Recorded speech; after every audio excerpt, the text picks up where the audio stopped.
This is the Watch Geek Time podcast.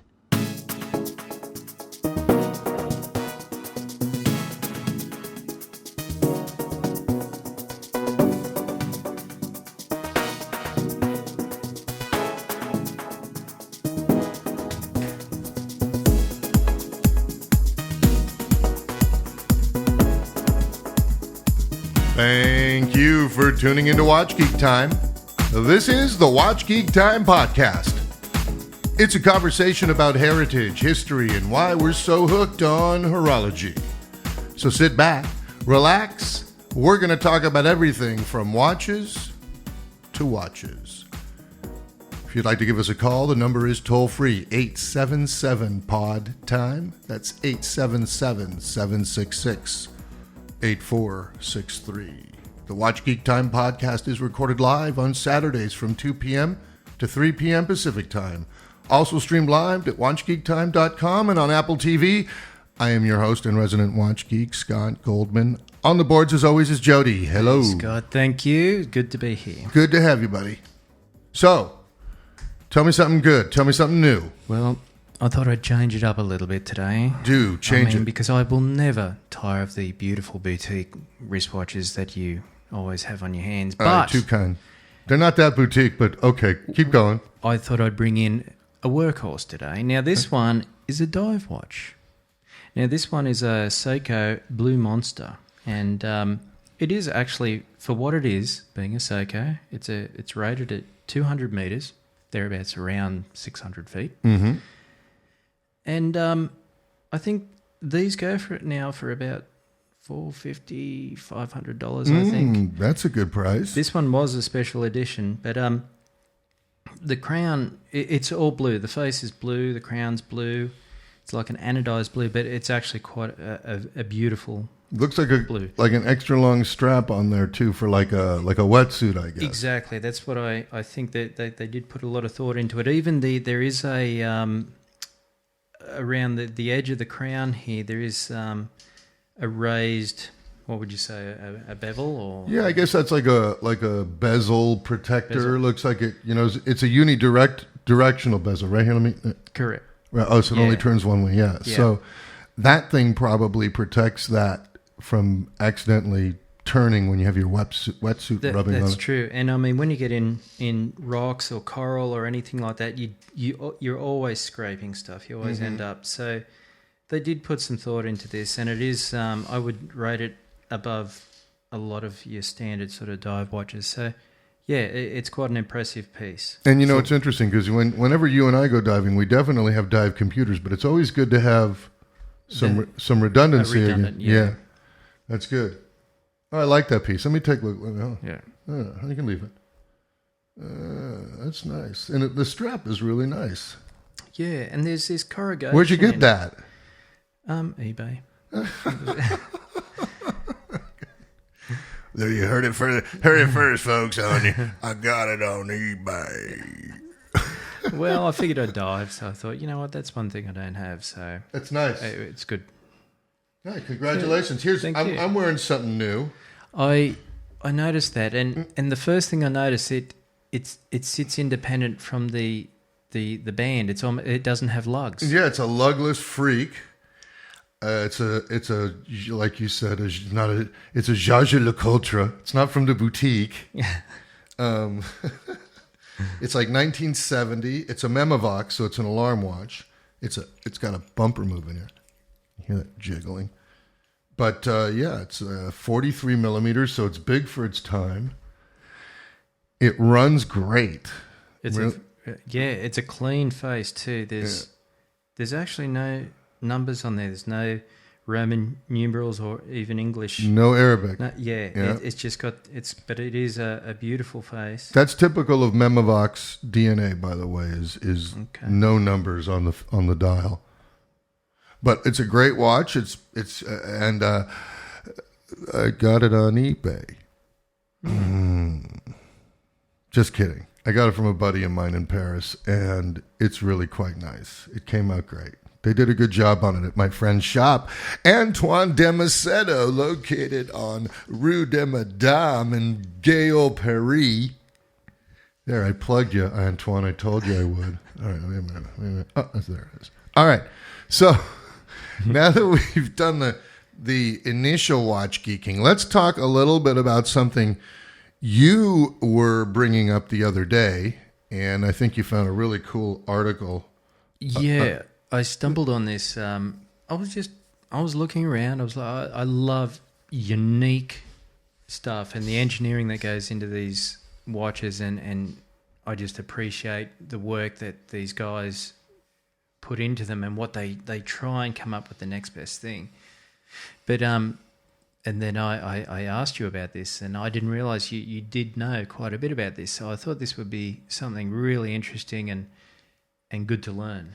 You know, well, I think you stumbled on something really interesting and something our listeners might be interested and that's the idea of constant force timekeeping. And I think one thing that we've discussed on the show, and as you and I have discussed off air, is this idea that when you have a spring and you wind it all the way up, it has a lot of force in that spring, and it's a lot different, the force, as that spring begins to unwind. But the trick is, how do we keep a constant force on the oscillation or the unwinding of the spring so that the timekeeping is kept at a optimum heartbeat all the way through from the top of the wind to the bottom of the wind? Exactly. Yeah, that fascinates me, how they've engineered There's a couple of different ways they go about it too, you know. Some guys have gone about it by saying, okay, well,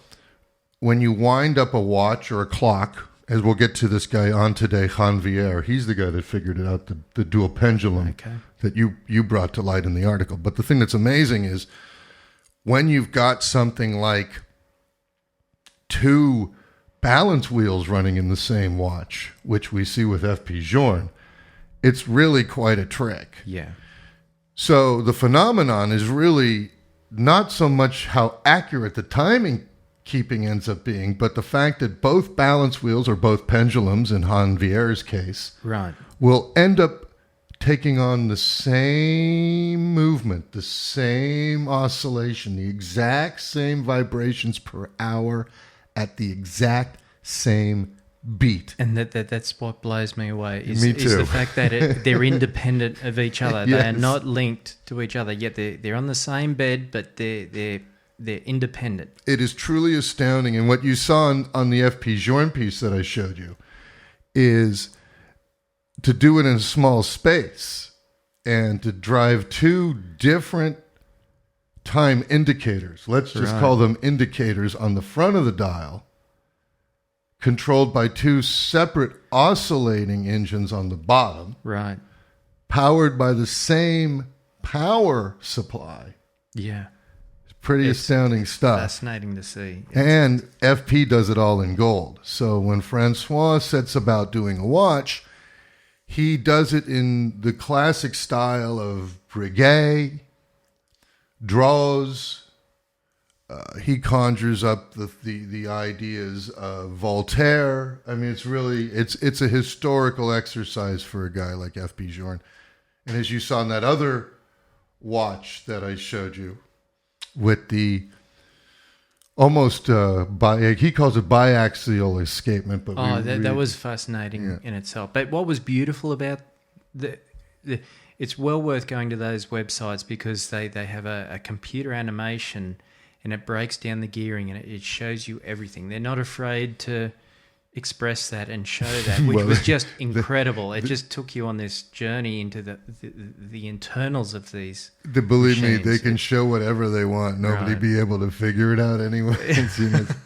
It's really quite astounding, and you can see, especially with F.P.Journe, what goes into it. It is truly, truly amazing stuff. So, well, you know, and in terms of the resonance phenomenon, you know, scientists have looked at this for many, many years, trying to understand why and how machines will take on the same force, the same vibration. Right. So it really, it's something we'll talk about after we come back from our break, because I see Jimmy behind the glass waving his arms at us. And I guess that means don't go to the topic, guys. Just hold off for a sec. So as Jody dials up the the theme music from our illustrious show, Watch Geek Time. By the way, just so you know, if you want to see either Jody's beautifully new, wondrous Seiko Blue Monster, visit the website, WatchGeekTime.com. And of course, you can also see my snowdrop at www.watchgeektime.com. We'll be back right after these messages from a couple of watch brands.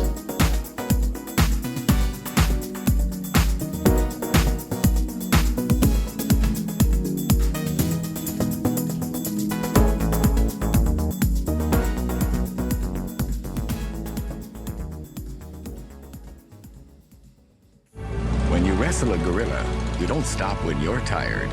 You stop when the gorilla's tired. That's why, if you have a prang and your wheels just aren't turning, the good folks at More Than could send you a courtesy car within 2 hours. To find out more, visit morethan.com. I'm More Than Freeman. Thank you for listening. Excludes Northern Ireland. Offer may be withdrawn at any time. Terms and conditions apply. Comprehensive cover only using our recommended repairers. There is a watchmaking standard that is revered around the world. That standard comes from Rolex. From clasp to bracelet to its unique watertight oyster case, a Rolex holds its value because it was intended to. Crafted from just 3 precious metals, platinum, steel, and gold, each defies the ordinary. Its steel, 904L, virtually indestructible and corrosion resistant, is incomparable. Its patented Ever-Rose gold, created in an exclusive foundry, will remain beautiful for life. Inside, a genuine Rolex movement is a product of superiority and remarkable testing. It is unrivaled. At Rolex, flawless standards create more than a watch. They create a value that was meant to endure. For a complete selection of Rolex timepieces, visit your official Rolex jeweler. Available at Lux, Bond, and Green Jewelers, Westport, Greenwich, and other locations throughout Connecticut and Massachusetts, where every box has a story. This is the Watch Geek Time podcast. I'm on my way, I'm making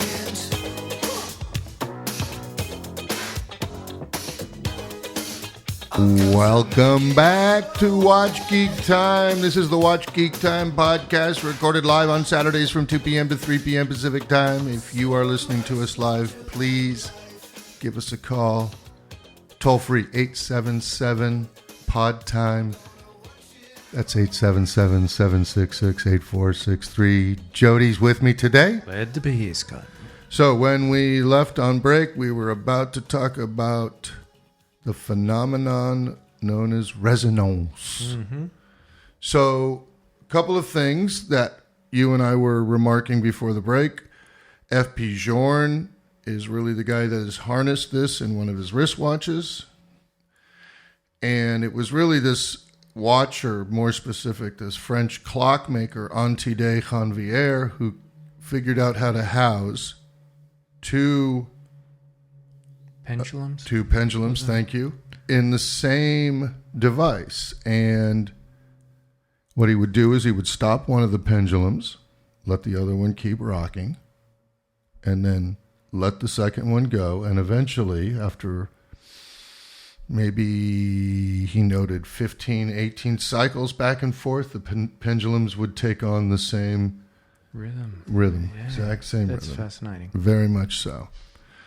So he did notice that the pendulums began to beat together, and they did this in resonance. The force of outside vibration notwithstanding also added to the movement's accuracy. And it was 200 years later when we see that Francois Paul Journe. I don't know what happened to this guy, man. He must be in the kitchen at night drinking a bunch of expensive wine. I think he hits his head on the corner of the refrigerator. He says, sacre bleu, this is what I will do next. So the resonance as Bjorn calls it. It was released in 2003, and now it's not made anymore, but you can still get them.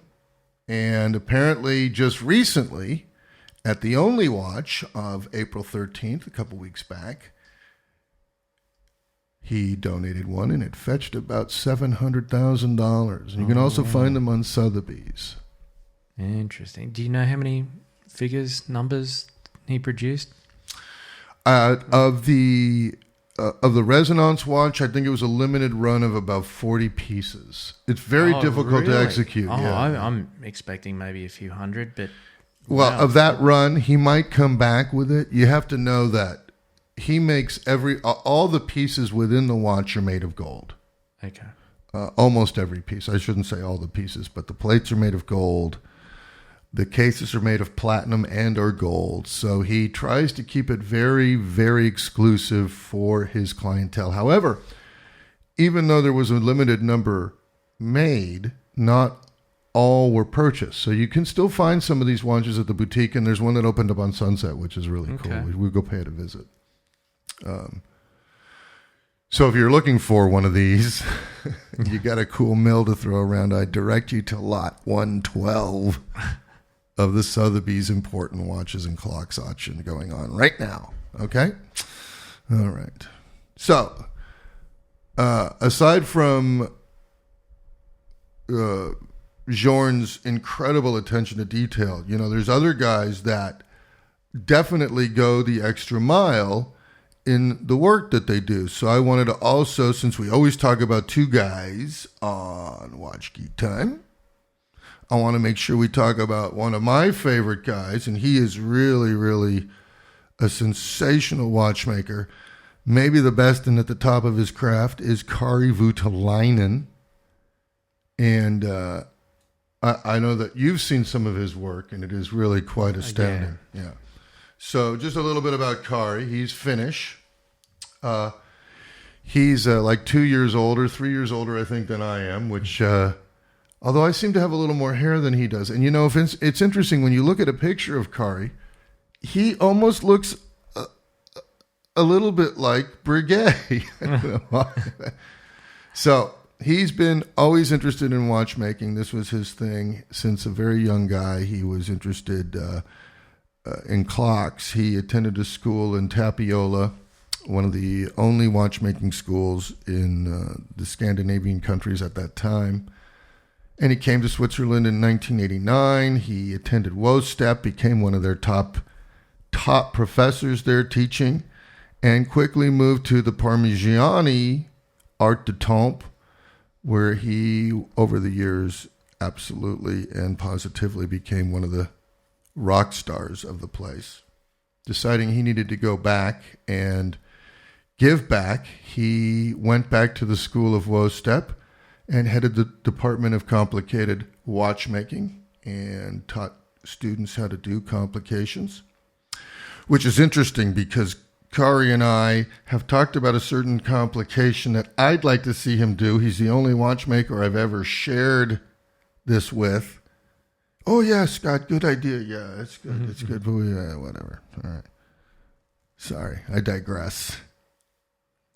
Anyways, you can go and Google Kari Voutilainen, and like the watches that Jody and I are wearing today, you can always find links to these gentlemen at our website, WatchGeekTime.com.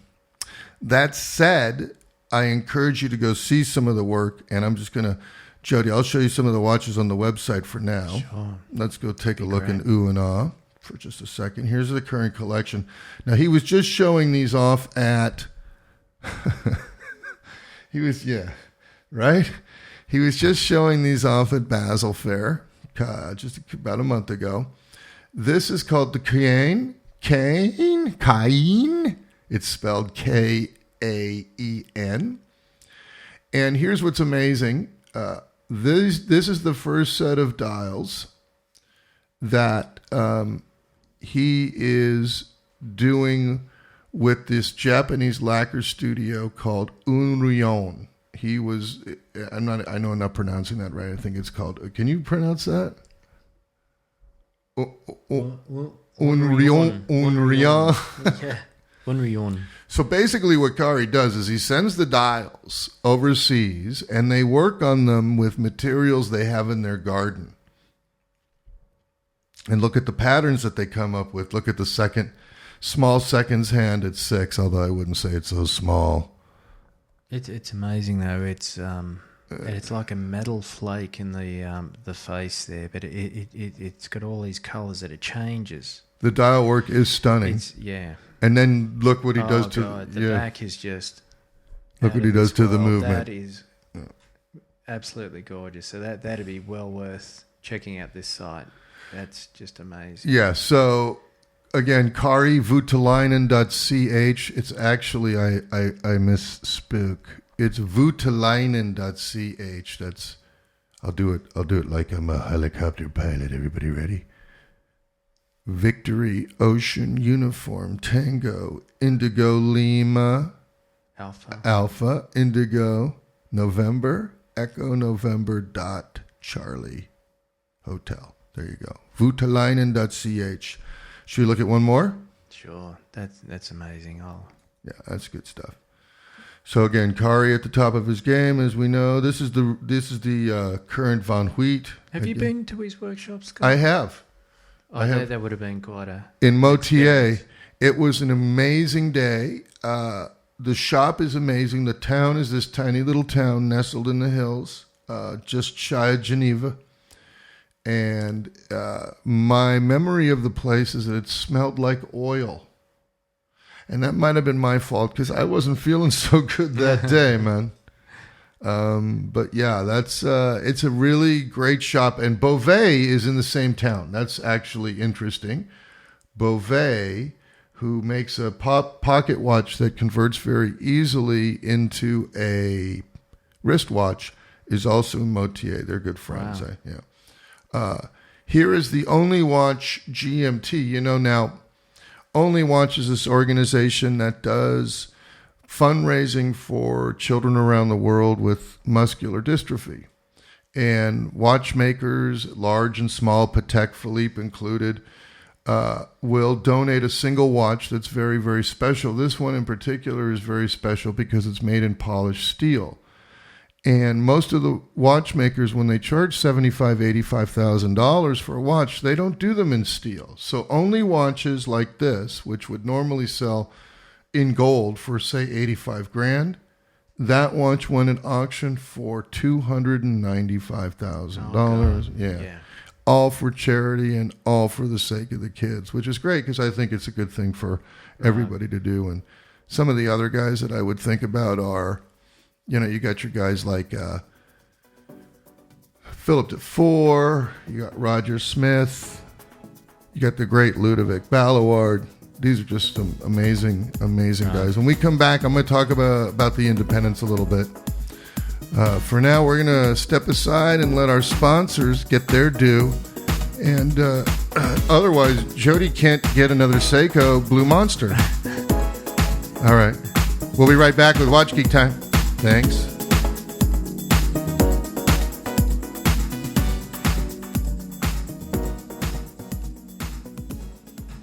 Sometimes you get more done without a boss. Not that leadership isn't valuable. It's just that when you don't have anyone looking over your shoulder, you often come up with better stuff. At Honda, we run our research and development team as a separate company, giving them room to mess around, doodle, try, fail, try again, and eventually come up with something that surprises them as much as it surprises us. Do you believe in the power of dreams?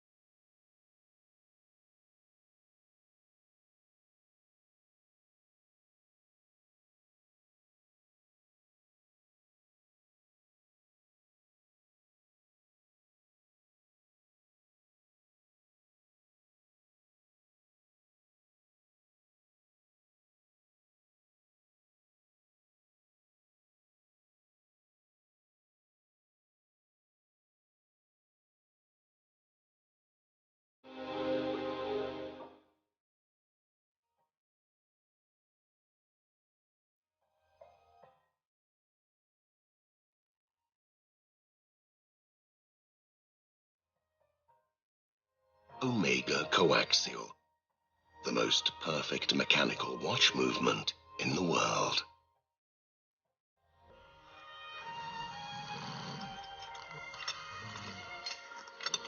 Break it out, let's go. Gotta get the door open. Scandalous. Warden, 2 boys going for a stroll. Release the hounds.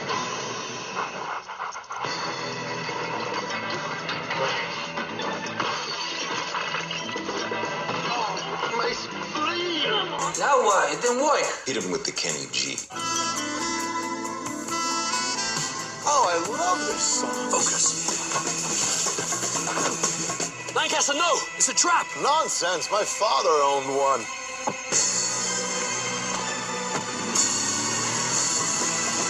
Great goodness, I've been hoodwinked.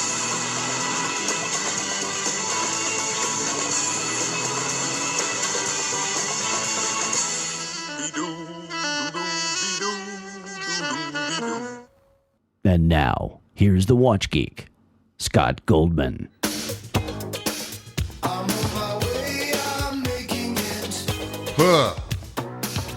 Booyah. Oh, yeah. Welcome back to Watch Geek Time. I am your Watch Geek, Scott Goldman. To my right, Is the one and only Jody. the other Watch Geek. I'm bringing him along. Before we left for the break, Jody, we were talking about some independence. Of course, one of my personal favorites, Kari Voutilainen. That'd be good. Are we going to do a show on him? We will eventually. We'll probably get him on the phone, but for a Finnish guy, he sure has the best finish in the business. Thank you. Here all week until next week when we do another show. So, to pick up where we left off, the independence, to me, the very, very, very best of watchmaking. These guys are still working in the tradition of 300 years ago. Yes, they have the great technology of today, like the beautiful CNC machines and wire cutters, static cutters that watchmakers like Breguet and Perrellet didn't have. But that just means their watches are even that much more special. And outside of Kari, I think I mentioned Ludovic, Ballard, Roger Smith, Philip Dufour. Some American guys are up and coming. Keaton Myrick out of Sisters, Oregon. Another buddy of mine, Josh Croman. He is working out of a Northern California town called Almaden. These guys are really, really special. And if you want something completely and totally bespoke, they're the ones to see. Any notes on independence, Jody? You just want to maybe jump in on that at all? Not at the moment, no.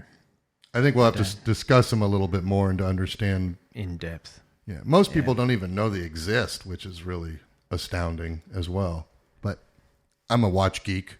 I'm just fascinated with the hands-on way that they do things. It's I'd love to dig into that even further. It would be great. Yeah. I will definitely make sure we put a show together about the independence. Well, with that said, sounds to me like my good buddy over here is bringing our show music up, which signifies the end of another great show. Very slowly. I've been watching the time here. Well, we are coming up on another great Watch Geek Time podcast. I am your host, Scott Goldman. As always, with me is Jody. Next week, our guests will include an amazing watch collector by the name of Mark. He's going to bring his F.P.Journe. He's going to bring his Jaeger-LeCoultres and all kinds of other goodies. This is the Watch Geek Time podcast. I thank you for listening. Bye-bye!